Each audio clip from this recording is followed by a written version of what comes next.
तारखेला बैठक होणार आहे, काय बैठकीचं नियोजन करण्यात आलेलं आहे, जे मेळावा होणार आहे त्यासाठी काय तयारी करण्यात आली? महाविकास आघाडीचा मेळावा 16 तारखेला मुंबईमध्ये षण्मुखानंदमध्ये होतोय।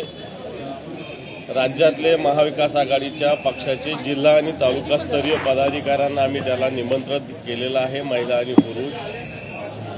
आणि एक सुरुवात महाविकास आघाडीच्या प्रचाराची एक टेंटेटिव्ह प्राथमिक स्तरावर हा मेळावा होतोय। असेच मेळाव्यानंतर विभागनिहाय या महाराष्ट्रात 8 ठिकाणी मेळाव्याचं नियोजन आम्ही केलेलं आहे। ते सुद्धा अशाच पद्धतीनं महाविकास आघाडीचा मेळावा सगळीकडे महाराष्ट्रात गणपती बसण्याच्या आधी करण्याचा आमचा प्रयत्न आहे। सुरुवात परंतु 16 तारखेला षण्मुखानंदमधल्या मेळाव्याने आम्ही करतोय। आता मंत्रिमंडळाची जी बैठक झाली त्याच्यामध्ये बार्टी आणि सारथीच्या धर्तीवर मुस्लिम समुदायासाठी मार्गी योजना राज्य शासनाने जाहीर केलेली आहे, त्याची संस्था सुरू करण्यात राज्य शासनाने जाहीर।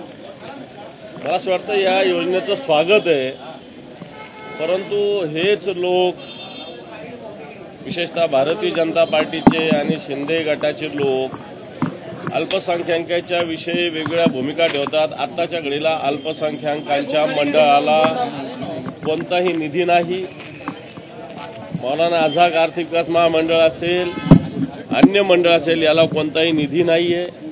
फक्त बजेटमध्ये घोषणा झालेल्या आहे आणि आता ही त्यांनी घोषणा केली। आता मुस्लिमांसाठी करायला यांना कळवळा मुस्लिमांचा फुटलेला आहे, कारण हे सगळे मुस्लिम मतदान महाविकास आघाडीबरोबर मोठ्या प्रमाणावर उभे राहिल्यामुळं आता हे केलेलं असावं। परंतु मला असं वाटतं या सरकारची नियत खरी नाहीये आणि म्हणून हे मंडळ कागदोपत्रीच राहू नये अशा प्रकारची, कारण जे मंडळ आता आहेत त्याला सुद्धा योग्य सुविधा मिळत नाही, योग्य सवलती मिळत नाही। मागच्या 4-5 वर्ष, मागच्या 2-3 वर्षापासून सातत्यानं घोषणा केल्या जातात वेगवेगळ्या पद्धतीनं, सारथी असो, बार्टी असो, महाज्योती असो, या सगळ्या मंडळाच्या बाबतीत त्याच्या बाबतीत सुद्धा अजून जनता विद्यार्थी समाधानी नाही। आता हे नवीन मंडळ करत असताना पाहू आपण की अल्पसंख्याकांना सुद्धा न्याय हे सरकार देऊ शकतं। मुख्यमंत्री लाडकी बहीण योजना जी आहे ते मुख्यमंत्री असतील किंवा इतर पक्ष असतील ते मुख्यमंत्री लाडकी बहीण योजना म्हणतात, परंतु अजितदादांचा पक्ष पूर्ण जो आहे तो माझी बहीण लाडकी योजना म्हणते। कुठेतरी मुख्यमंत्र्यांना याचं क्रेडिट जाऊ नये म्हणून अजितदादांकडून काळजी घेतली जाते का? नाही, पहिली गोष्ट तर ही योजना म्हणजे एक परवा कोणीतरी चांगलं मत व्यक्त केलं, यांना झाली लोकसभेमध्ये मताची गडकी म्हणून आता यांना दिसते बहीण लाडकी, अशा पद्धतीनं स्थिती आहे आताच्या घडीला। ज्यावेळेस खऱ्या अर्थानं आज या राज्याचा अर्थसंकल्प जर बघितला तर राज्याच्या तिजोरीतला खडखडाट आहे 7,88,000 कोटी रुपयाचं कर्ज असताना ही योजना व्हावी न व्हावी असं आमचं मुळीच म्हणणं नाही। परंतु बाकीचे विकास कामावरचे पैसे जर याच्यात टाकत असाल तर मला असं वाटतं की महाराष्ट्राला विकासापासून सुद्धा आपल्याला दूर ठेवता येणार नाही। उद्धव साहेबांनी आदेश दिले होते की सर्वांनी, मला असं वाटतं आजच्या याच्यावर आपण बोलावं। ही महाविकास आघाडीची आमची एकत्रित बैठक झालेली आहे, याच्या सगळ्या विषयावर सांगोपांग चर्चा झालेली आहे। मला वाटतं वडेट्टीवार साहेबांनी सगळं सांगितलेलं आहे, एवढंच। सकारात्मक बैठक झाली आहे प्रभादेवीमध्ये शिंदे गट आणि आपला गट आमने सामने आलेला पाहायला मिळाला होता। त्याचं कारण होतं की धनुष्यबाण जो आहे तो धनुष्यबाण आपल्या पदाधिकाऱ्यांनी काढला, म्हणून शिंदे गटातल्या पदाधिकाऱ्यांनी त्यांना मारहाण केल्याचा आरोप देखील जो आहे तो त्यांनी केला। मग त्याने काय, हे चालू असतं, हे संघटनेचे वाद चालू असतात, त्याच्यात नवीन काय झालं? सर, मुंबई विद्यापीठाच्या पदवी आणि पीएचडीचा फीस जे आहे शुल्क तो 90% वाढ, मला वाटतं हे आजच्या विचार बोला नाही।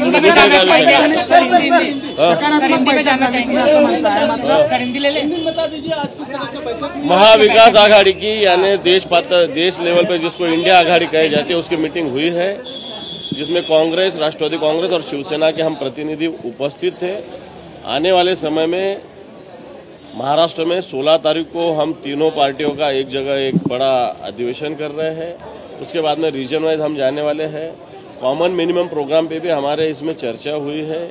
ये सब बातें, सीट शेयरिंग के बातों में भी कॉमन इस पर चर्चा जनरली अभी पहले तो हमने शुरुआत तो कर ली है और ये सब बातें अच्छी इसमें हुई है, अच्छी तरीके से हुई है और जल्द ही जल्द हमारा महाविकास आघाड़ी का जागा वाटपाला घेऊन सकारात्मक चर्चा झालेली आहे। मात्र काँग्रेसचे जिशान सिद्दीकी यांनी ठाकरे गटाच्या विरोधात बंड टोपटले।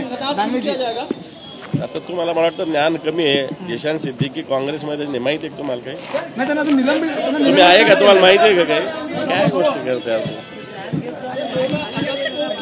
विधानसभा चुनाव का चुनावी संकनाल हो जाएगा क्या?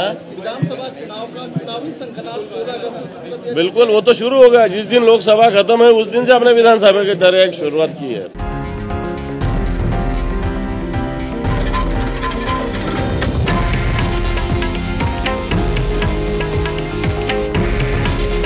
हे आहे देशातील नंबर 1 न्यूज नेटवर्क आणि आपण पाहत आहात TV9 मराठी. काळजी तुमची, हित महाराष्ट्राचं.